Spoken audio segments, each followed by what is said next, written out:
येवल्यात लहरी हवामानाचा फटका टरबूज उत्पादकांना। थंडीमुळे फळांना चिरा गेल्याने निम्म्याहून उत्पादन घटले, लागवड खर्च फिटणे देखील झाले मुश्किल। नाशिक जिल्ह्यात लहरी हवामानाचा फटका हा टरबूज उत्पादकांना देखील बसला आहे।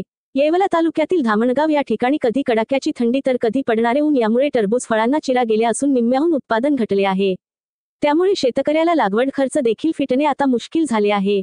या शेतकऱ्यांसोबत बातचीत केली आहे आमचे प्रतिनिधी सचिन वखारे यांनी। नमस्कार, माझं नाव रामेश्वर वाळुंज, राहणार धामणगाव, तालुका येवला। मी एक टरबूज उत्पादक शेतकरी आहे। एक 60 ते 65 दिवसापूर्वी मी कलिंगडाची लागवड केलेली होती। माझ्या 2 एकर क्षेत्रामध्ये 12,000 रोपे मी लावलेली होती।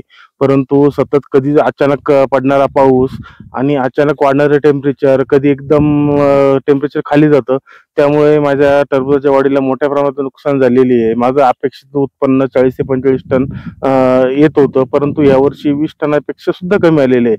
आणि जो एक नंबर माल जो मार्केटला चालतो तो एक 16-17 टनच निघालेला आहे। माझा एकूण खर्च जवळपास 1,35,000 रुपये माझा खर्च झालेला होता। माझा खर्च पण फिटलेला नाहीये। वातावरणामुळे मोठ्या प्रमाणात बुरशीजन्य आजार, तसेच वेलींना तडे जाणे, अशा अनेक समस्यांना तोंड द्यावं लागलं। आणि उत्पन्न न निघाल्यामुळं इथून पुढे टरबूज करावे की नाही हीच एक चिंतेची गोष्ट आमच्या पुढं झाली आहे।